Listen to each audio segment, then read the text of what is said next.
This is Chris Allison, and I'm getting with you on this little video about a piece of technology that I've been looking for 20 years. I've been using body scanning equipment for many years and finally decided that I'd really rather wait until the piece of equipment that could do what I wanted it to showed up. And here it is, and it is called the MenlaScan. The MenlaScan is by far the most accurate and in-depth way of looking into our bodies. It's easy, quick, insightful, and covers an amazing number of body parts that I have yet to find anywhere else. And I'm so excited about this. And what I've done is create a little video with some of the screenshots of people's scans so that I can show you what's available, what it means in a brief description, and just a highlight of what might be covered with a session if you decide that you'd like to come in and get it done for yourself. So to start off with, the first screen we're going to take a look at is something called the body composition score.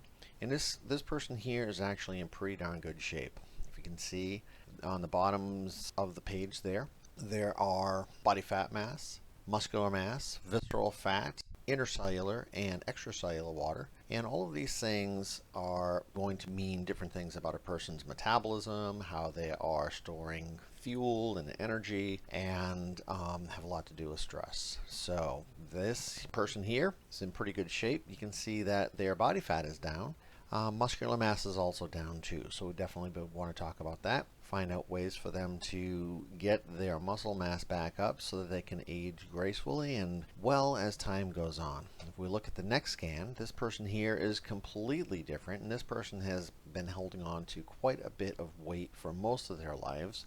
And as you can see, the body fat mass is registering at about 30.9%, which is really a bit higher than we'd like to see. But in the muscular mass arena, it takes a bunch of muscles to move a person like this around, so they are a strong person. And not everybody that carries weight around is going to have good muscle mass, so this person here is actually doing pretty well that way. The one thing you might notice is visceral fat right there in the bottom, the center of the bottom line.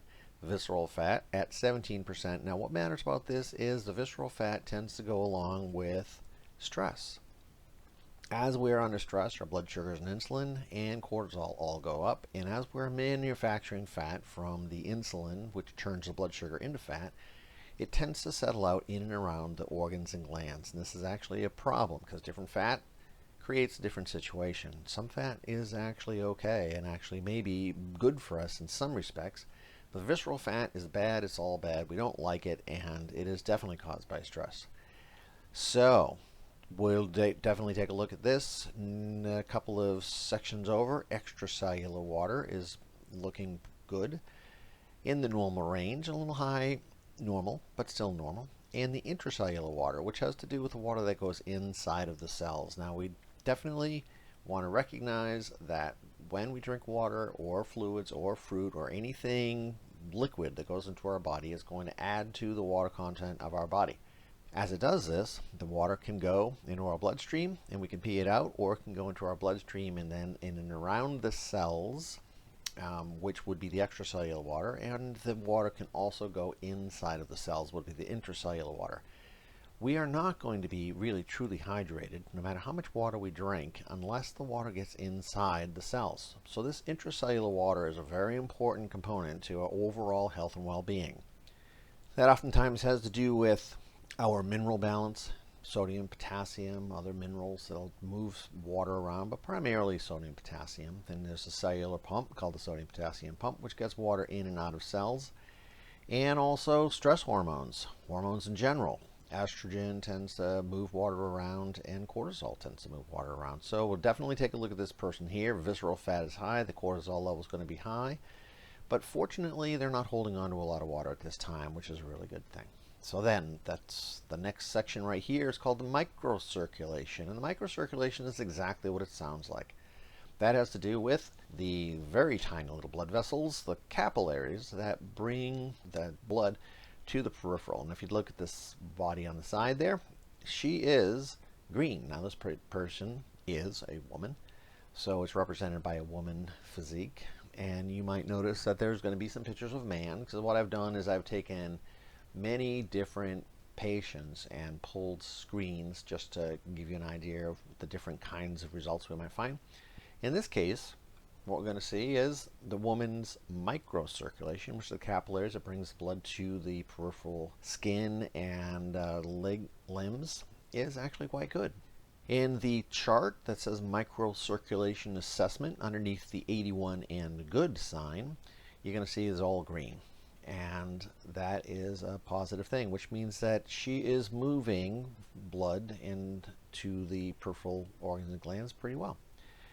However, we'll take a look at the next section over, the SVRCO and SI, and that has to do with arterial stiffness and systemic vascular resistance, cardiac output, and stiffness index. So in this case here, it looks like her cardiac output is a little on the low side. Her stiffness index is low too, which could indicate that her adrenal glands are having a hard time. And the blood vessels, which are basically just tubular muscles, are relaxed beyond what is a healthy range.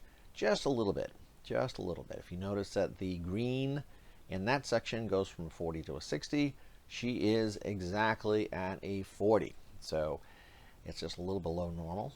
And the cardiac output is 38, which is just a little bit below normal.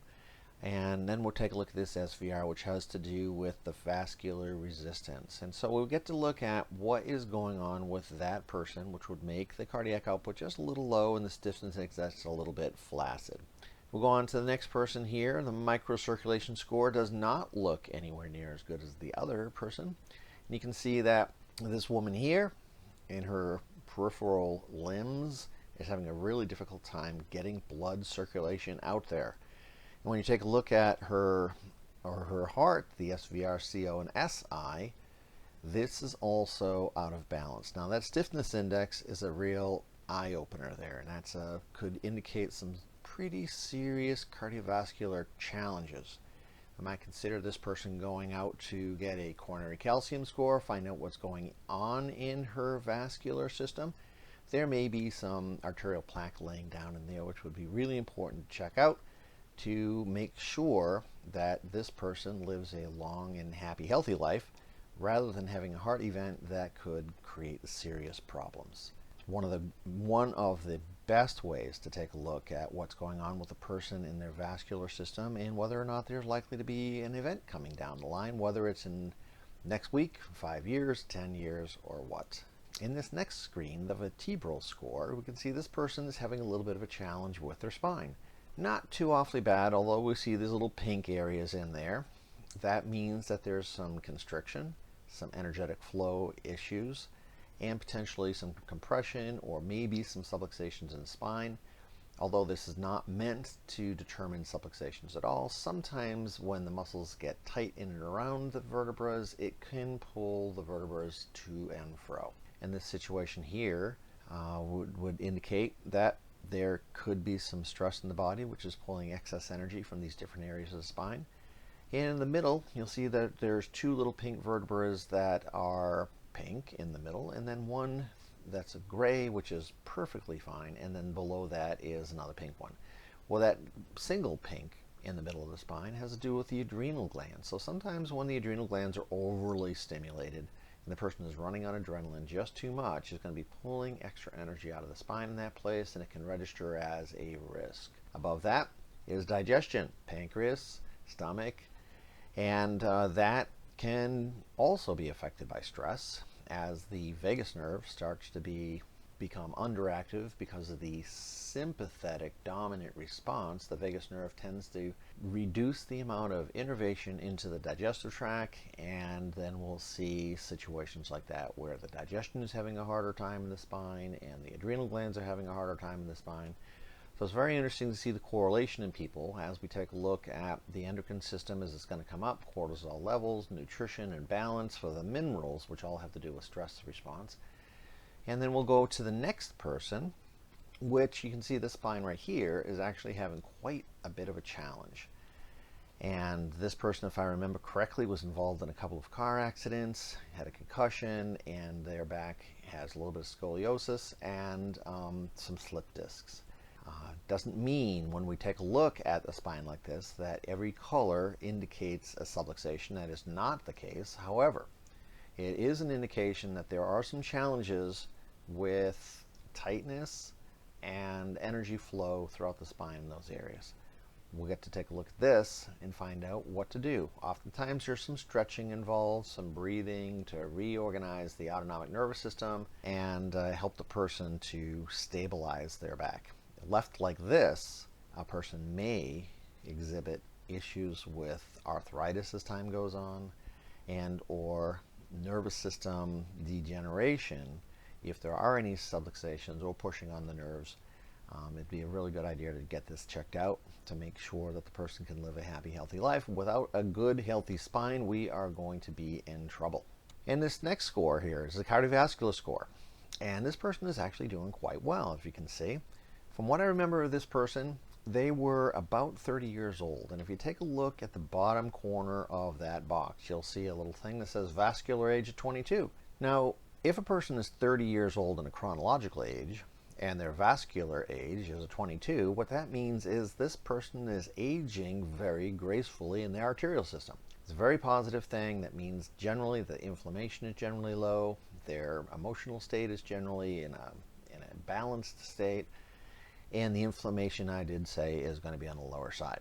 Now, the computer is going to access the pulse oximeter and the galvanic skin resistance meters. It's going to take a bunch of different correlations to determine what the vascular age of this person is. And this person is doing quite well, about 30 years old, vascular age of 22. This means they're doing a lot that's very positive. They're likely to be aging gracefully and live a longer life as long as they keep taking care of themselves in the way that they are. Now in this score, the cardiovascular score, not good at all. Now if you look at the bottom here, you'll see that the vascular age is 97. Now this person was not 97 years old. From my memory, they were closer to 77, maybe 78, which means that their vascular age is considerably older than their chronological age. And when you take a look at the endothelial evaluation, which are those two tall orange lines, stiffness index and reflective index. Now that is an indication that they are having some pretty severe problems with their arteries at this point. The PEP, the LVET, the PE, and ET all have to do with timing of the heart valves and how much blood the heart is going to hold. And so they're having some challenges here. And through this person's evaluation, we got to take a look at why is their body aging from a cardiovascular perspective so fast. Now the good news about that's the bad news. They're 78 about, their vascular age is 97. That does not mean this person is doomed forever. No, not at all. Our bodies are incredibly able to modify the aging process based on diet, emotions, stress, and and circulation, because we got to get the nutrition where it's got to go in order for our bodies to handle our lives in general. As we modify our diet, take some supplements that are known to reduce the arterial plaque and relax the blood vessels, and do some protocols that help us to stay not only cardiovascularly healthy but emotionally and stress-wise healthy, then we can watch a vascular age that was 97 drift down to 96, 92, 88, and sometimes go even in the opposite direction. So if we're 78 years old, we could watch our cardiovascular score drip down into 75 and 68. It is all about supplying the proper hormone balance. It's not just sex hormones. There are stress hormones, thyroid hormones, and all the other hormones that we have in our body. Balance them out, relax our blood vessels, help to excavate some of the plaques that may be building up, and watch our bodies heal in an amazing way. That's what this is all about. That's part of the reason I love this machine so much, because not only does it tell us where we are, but through good practice, we can reverse the aging process quite well. This next system here, called the cardiovascular score, is another way of taking a look at what we just looked at over there. Here we have heart rate that's available. We had the stiffness index and the cardiac output and the SVR. It's just another way of looking at some of what we already looked at, and there's some additional information here which we'll talk about in the session. Then there's the cardiovascular score, which shows the heart rhythm. This is the actual pump of the heart. Now, this is interesting because it shows how the blood is actually coming out of our heart and what happens when it's hitting the blood vessels. If the blood vessels are soft and pliable, this is going to look one way. If the blood vessels are hard, they're going to look another way. It's another way to look into what's going on the inside, and it's a really great insight into that. Now we're into the ANS score, which really stands for Autonomic Nervous System score. And that has to do with the fight or flight and the calming down. And the calming down might be considered the rest and digest, and the fight or flight is, well, the fight or flight. If you see a bear in the middle of the woods, it doesn't matter how calm you were. If that bear starts charging you, your blood sugars are going to go up, your insulin is going up, your cortisol, epinephrine, norepinephrine, they're going to be sky high. It's going to give you the instant ability to run faster than you ever thought you could and fight off the bear.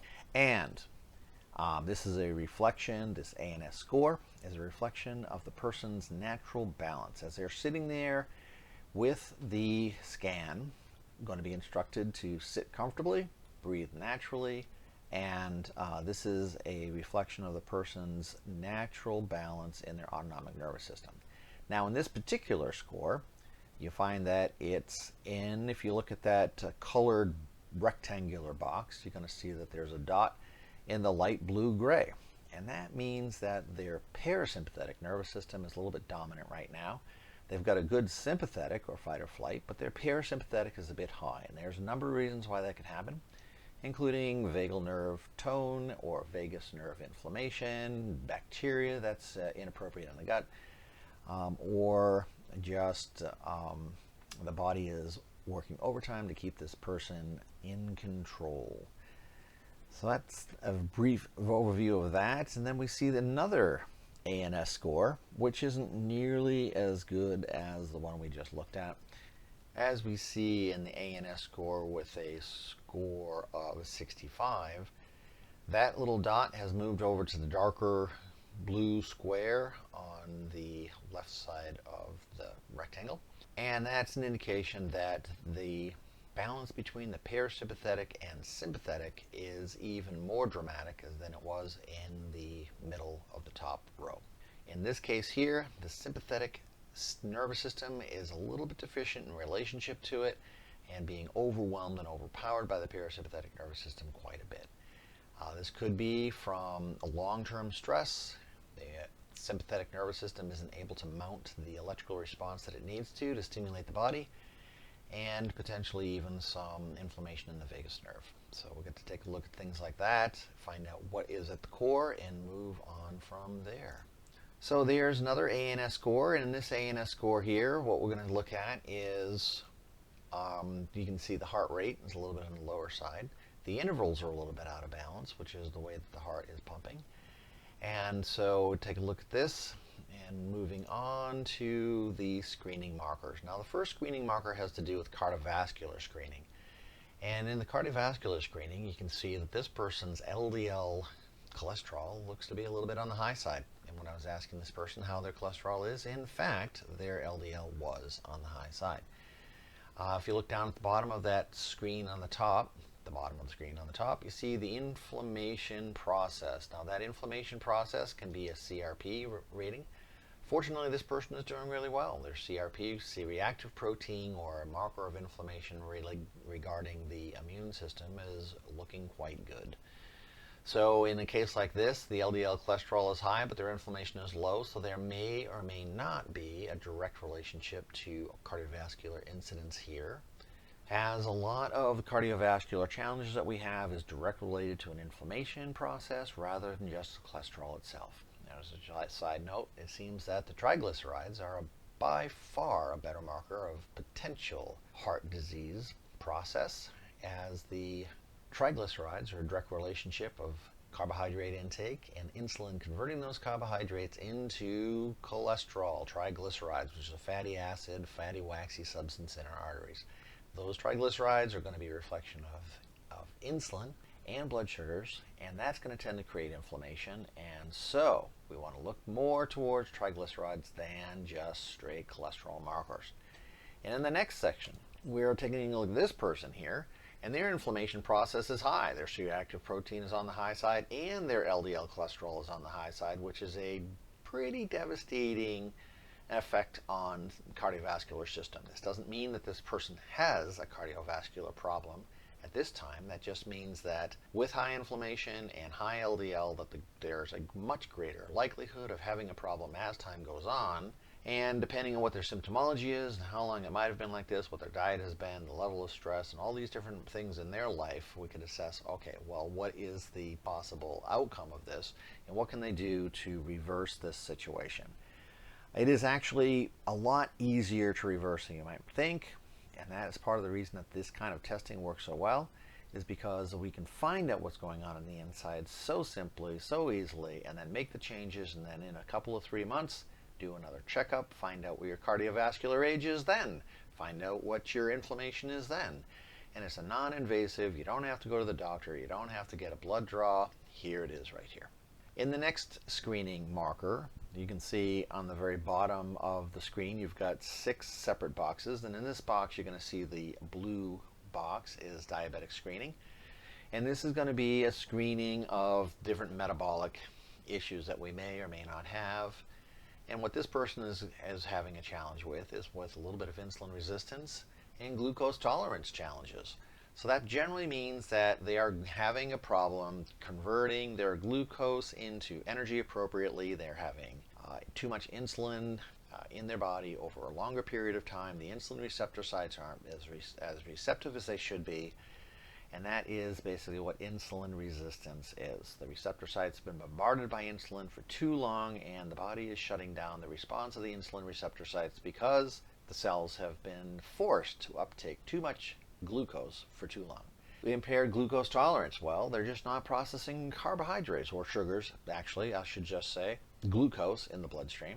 And so we would be talking about their lifestyle, stress, sleeping patterns, their diet, different things that would affect their blood sugars, insulin, and stress potentially. And on to the next, the screening marker. Now this person is having an even harder time. Impaired glucose tolerance is way up. That means that this person is likely to have higher levels of triglycerides and insulin resistance. They may be starting to become diabetic, and which is really going to have a long-term effect on brain metabolism, memory, cardiovascular issues, and actually can be quite devastating over a long period of time. Again, the good news is that our bodies are miraculous in their ability to heal themselves when we give our bodies the opportunity to do so. So in this case here, we'll definitely be looking at lifestyle. What are they doing that's creating this insulin resistance? It's not necessarily all about diet. A lot of people will think that, oh, this person must be eating a lot of sugar. Oftentimes that's the case, particularly in the United States. We are an overcarb, oversugar society in general, but there are a lot of people who are very conscious about their diet now, and they're recognizing that too many carbs really doesn't work for them, and so they are having a really healthy diet, but they're under a lot of stress. So in many cases, we find that people are conscious about their diet, they're dealing with a lot in their lives, whether it's a marriage that's a challenge, or finances that are a challenge, or kids that are a challenge, or a job that is a challenge, or whatever challenge there is in their life, any kind of emotional or biochemical challenge we have in our bodies is going to have a tendency to put us into a state of fight or flight, and that is going to make our blood sugars and insulin skyrocket temporarily. And if it happens over a longer period of time, you can absolutely develop some insulin resistance and glucose tolerance problems. So in this case like this, we get to find out what is going on with this person. We'll talk a little bit about that and assess why that we are seeing what we're seeing, and then make the appropriate choices to bring it back into a healthy balance. Now this next is the chronic hepatitis. This does not necessarily mean that the person has the hepatitis viruses in them. No, this just means that the liver is under stress. It could be because of glucose tolerance. Could be the insulin is too high. Could be they're under too much stress and their blood sugars are drifting up and down. Could be they've got exposure to toxicity, or they've got a little fatty liver. And whatever the case is, it's going to take a little diagnostic work to figure that out and then make the appropriate decisions. And we move on to the next one, which is the screening markers for neurotransmitters. And in this case here, we can see that acetylcholine, GABA, serotonin are up, and dopamine is a little bit down. And all those things means that there are some imbalances and they're likely to be having some emotional challenges. Sometimes when acetylcholine levels drift up like that, the acetylcholine has a lot to do with brain speed. So as the acetylcholine is over exhibited in the person's body, you find that people have a tendency to have very, very fast thoughts, sometimes anxieties. The GABA is their body's response to slow you down. It's like if your brain is going fast, if you got too much stress, the GABA and the serotonin are going to be used to calm us down. And the dopamine is very oftentimes considered to be a neurotransmitter of satisfaction, whereas the serotonin helps us feel joyous and happy in our lives. Dopamine helps us to feel fulfilled, and the GABA helps us to feel peaceful. Acetylcholine gives us speed of brain, and it also activates the muscles. So it's a brief overview there. Next screen. Okay, we're back to the spine, and in this neural network, there's the option to look at the spine, which we have. And in here, we're looking more specifically to all the scores of all the different vertebrae. And you can see starting at C1, and well, the last one you can see here is thoracic 7, although if we slide that slider down on the side, you'll go all the way down to the sacrum and find out what kind of neurological response is happening there. And we go to the next screen to actual neurological supply. Now the good news is, with this person here, whether or not there's any tightness in the spine, the nerves that are conducting from the spinal column, as you can see in that little picture there, we have the actual spine, which is the vertebrae, and that's going to be the hard parts of our spine. And then when on the right-hand side of that, that's the actual spinal column. That's got the nerves in there, and you can see the red lines that are going off towards all the organs and glands, your eyes, and your esophagus, and your lungs, and everything else we have. And this person, fortunately, actually looks like they're doing really well. So no matter what is going on with this person's spine, they're able to innervate all the organs and glands in an appropriate level. They are doing wonderfully. They're smack down right down the middle. We'll love to see this. This is a really good sign of a person's overall neurological health. Or the ability of the spine to innervate all the different organs and glands. That's more specific. So, this person not doing as well. And if you can see here, as we're looking at the gallbladder and intestines and the stomach and the salivary glands and the pupils, all of that is, a combination of over-innervation and under-innervation, which means that there's likely to be a little bit of compression in the nerves. So nerve toxicity, inability for the neurotransmitters to fire on through and innervate the organs and glands. So we'll definitely get to find out what's going on with that person. And we go to the next, which is a really cool thing this machine has, the MenlaScan. I'm so happy to be able to see what's going on with the lymph system, because the lymph system, we actually have more lymph fluid in our body than we have circulation fluid. And some people know that we have big blood vessels, little blood vessels, capillaries, and then the end of those little capillaries we have tiny little slits. And those little slits in the capillaries, which are the tiniest, smallest little blood vessels we have, allows blood to leak out. Now, believe it or not, that blood leaks out, and we have aldosterone, which sucks on the other side of the capillaries. The aldosterone sucks the blood back into the capillaries, but not all of it. So some of the blood that leaks out of the capillaries stays leaked out of the capillaries and becomes what we call lymph fluid. Now this lymph fluid goes in and around all of our tissue, and it delivers nutrients to the tissue, and it picks up toxins from the tissue, because all the tissue is in a respiration process. So as our tissue is respirating, our heart is beating, our brain is thinking, our muscles are moving. As all these things are in a respiration process, it is creating energy and toxins. So we got to get the toxins out of our cells, and part of the reason that we get the toxins out of cells, or part of the way we get the toxins out of our cells, is that the toxins go into the lymph fluid, which is bathing all of our cells. Now, our blood system has a heart, and that heart pumps the blood through the large blood vessels and through the capillaries, and the lymph system does not have a pump. So the only way we can get the lymph fluid pumped back into our blood system is through those tiny little bags, and you might see those in this picture here, green, gray, and then yellow little bags that are situated throughout this little body. And those green little bags are lymph nodes, and all those lymph nodes are going to be in and around areas of our body that move and bend.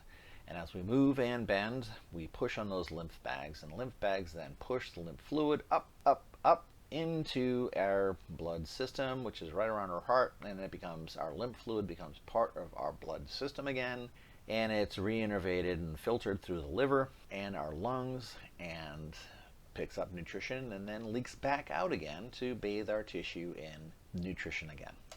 Now, that first screen that we looked at was pretty darn good. Now, the second screen that we're looking at right here is a little bit more congestion. So when we have lymph congestion, what that means is that the lymph fluid really isn't flowing back into the blood system the way it's supposed to. This is a big deal because as our lymph fluid starts to get stagnant, toxins tend to build up. Now, this person here is having a bit of a problem in their upper body. This tells the lower body is more yellow, and the upper body is more blue. The bluer is more congestion. And you can see that there's more congestion in and around the stomach, the gallbladder potentially, the heart, carotid arteries, and into the brain. Now, this is not a good thing to have a stagnant lymph system through the heart and brain. That'll be ultimately creating some inflammation in the body, in the heart and in the brain and elsewhere where you see this congestion. And it will definitely affect our ability to regulate our genes, get toxins out.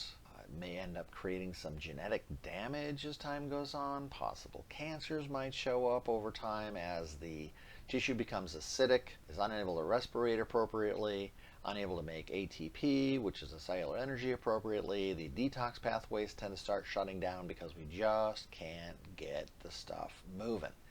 This is a pretty serious situation. You can see on the side there we've got green and then the golden areas. Those golden areas are areas that are our concern. And so we would definitely talk about how to get that lymph system moving, what we get to do that, what the nutritional values of the people are, and what the emotions of the people are. Because I find a lot of times that our lymph system is very well tied to our emotional state in our bodies. So as virtually all systems are, and we've probably heard how we are a combination of physical, spiritual, emotional, and they all work together to help our bodies work appropriately. And if any of those systems, well, our physical system is downgraded, or emotionally we're uptight, or not moving through our emotional issues, or if we're just disconnected from our creator, bad things happen in the body. So we get to figure out what's going on there, make appropriate changes, and wait for the healing to happen. So the next screen here is the biochemical screening. And the biochemical screening, if you look down through the list right here, there are some major influences in our biochemistry. TSH and insulin, parathyroid hormone, adrenaline, noradrenaline, cortisol, hepatitis enzymes, and all the way down. You can read them. This person here is having a bit of a problem. Their enzyme, their liver is a bit challenged, their minerals are out of balance. We have to get to talk to this person about what is going on in their life to figure out why this is there. Now, one of the great things about this machine, the MenlaScan, is that it will show us where the influences are. The adrenaline is low, the cortisol is low, the hepatitis enzymes are high. Then it's up to the practitioner to determine why all this stuff is the way that it is. And that's where my job becomes interesting, and it becomes a dialogue between my patient and I, and it's to find out what's going on under the surface. Now, this next screen here, biochemical screening, you can see acetylcholine is very high. This person is likely to have a little bit of anxiety. Histamines are high, magnesium is high, so a lot of the minerals are really out of balance here. So again, life path, what's going on, ask a bunch of questions, let them know what's going on. This situation here with the lifestyle score. What's kind of interesting here, you're going to find like the sodium, potassium, chloride. This is going to be found in other areas of the MenlaScan scan screen. And you'll also find fat mass, free fat mass, total body water. All that is in other areas too. But what you find here, nitric oxide, really interesting nutrient right there. Nitric oxide, we make it throughout our body. We make it in our blood vessels. It has a lot to do with the tenacity of our blood vessels, whether they're open and dilated or tight, because the nitric oxide is a relaxing influence on our vascular system. And then we have here leptin. Leptin is a hormone, and what the leptin does is it tells our body, or tells our brain, when we've eaten and our body is done, it's gotten the nutrition that it needs, we don't have to eat anymore. So what ends up happening with some people is the leptin starts to go up, And these people here may eat, and they don't get that sensation of fulfillment. They don't get the sensation that they're done. They will tend to overeat. It's like eat, eat, eat, eat, eat, and their brain doesn't get the signal that they're done, that they've got enough, and they can stop. It makes it very difficult to lose weight when you don't feel satisfied with the food that you're eating. This leptin resistance is a problem for a lot of people. And you take a look, what's underneath that is cortisol, estimated cortisol. This estimated cortisol, when it's high, it's going to throw off leptin. So this is very common here to see the leptin high, cortisol high. And so, of course, what we're going to do is we're going to take a look at, are they a sugarholic? Are they eating too many carbs? Are they under stress? Do they eat more carbs when they're under stress, which a lot of people do? And so we get to look at ways to regulate their cortisol, where the stress responses in their life. Do they have an infection? Is there a dietary issue? Do they have gut imbalances? Do they have leaky gut? There's a dozen different reasons why people might have high cortisol that is not related to specifically an emotional aspect in their life. And we get to figure that out and how it reflects onto the leptin. So next is we're going to see modeling living tissue. And if you can read this, I don't know if you can read this, but there's a right and left frontal lobe ATP, and that is the energy that the front, left, and right lobes are manufacturing. That's an indication of the speed of a person's brain. A lot of people that are creating a lot of inflammation in their frontal lobes are having a hard time with focus and with brain speed. So sometimes this person here looks like they're doing okay as far as the amount of ATP that the frontal lobes are making. That is the two green lines on the top. Sometimes, as we might see in a future slide here, they'll be very high, which could indicate that a person has a really hard time focusing and calming their mind. Then they have at the very bottom there, we'll have a neuronal excitability. That is, how much the nerves are being innervated. So, and we'll take a look in here. The next one we're going to look at is stomach ATP is great. But what do we see below that?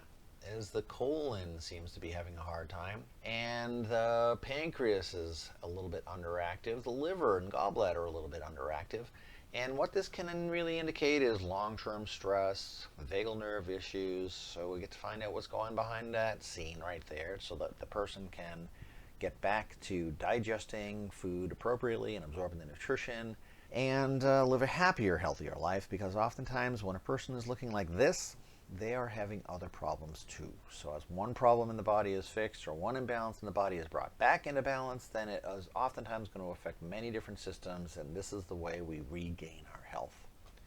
And the next screen here, this person here was a woman. Her uterus was a little bit underactive, her bladder is underactive. So again, what is controlling this there? Hormones and vagus nerve. So we get to look at that. Here's a man. And it looks like prostate ATP on the top. This man's prostate looks to be just fine. Sometimes we're going to find where we have inflammation in the prostate, the ATP production is going to go high. The person can have no prostate symptomology at all. They may not wake up in the middle of the night to go pee, but if we start seeing prostate ATP going high, we know that there may be something going on under the surface that could show up as a problem later on. Sometimes there's a bacterial infection that has represented itself in any kind of symptomology yet. There might be a viral infection, they might be starting to grow, but in any case, this gives us an idea of what's going on with the prostate, the bladder, and the interstitial fluid in between all of that. So in this case here, is this person's interstitial fluid is a little on the low side. That means that we're not really moving water around appropriately, and we get to find out why. Here is the final screen that we're going to be looking at here. And if you can read this, I don't know if you can or not, but it is oxygen level, and I think this person's oxygen looks like 97. Carbon dioxide level. Now we all think about oxygen. Oxygen is really important. Carbon dioxide is really important too. We think about carbon dioxide as a waste gas, but it actually does quite a bit in our body. We want to make sure that it's within a good, healthy range. And then the last is the respiratory rate. Some people are sitting there and they're breathing naturally, deeply, slowly. Their parasympathetic nervous system is in full force and they're balanced, and the respiratory rate is just perfect. Some people breathe fast, some people breathe slow. And that's going to affect the oxygen levels and the carbon dioxide, and it's an indication of what's going on in the balance of the sympathetic, parasympathetic balance in their nervous system. So this has been a very brief, and I will say very brief, overview, because I'm trying to make this video something that people will be able to watch. And as it turns out, I'm at 40 minutes. Oh my goodness. So I hope it was interesting. And this is truly the MenlaScan, one of the best machines. It actually is the best machine that I have come across, the best way to non-invasively check into our bodies to find out where those body balances are, to give us a big picture about what we can do to help bring efficiency and nutrition back into the body so that we can live a happy, healthy, long, vigorous, and vibrant life well into our old age, feeling good and enjoying ourselves. So I hope this was interesting, and I look forward to seeing you in a session maybe someday. We can scan you and find out where your balances are, where your imbalances are, and what we can do to bring the best vitality to your life possible. Thank you. Take care. Hope you're having a great day, and I look forward to seeing you soon. It has been a pleasure making this video for you, and I'd forward to being able to see you at some point. If this is interesting to you, then please reach out. I'm at the Center for Acupuncture and Alternative Medicine at 561-790-6350. I travel around the state of Florida, so hopefully I'm in an area near you. If you'd like to give me a call, I'll be able to tell you where I go. And if you're in the Port St. Lucie area, you're more than welcome to come and see me there. I'll be happy to see you. Look forward to it. And I hope you're having a great day. Thank you, and take care.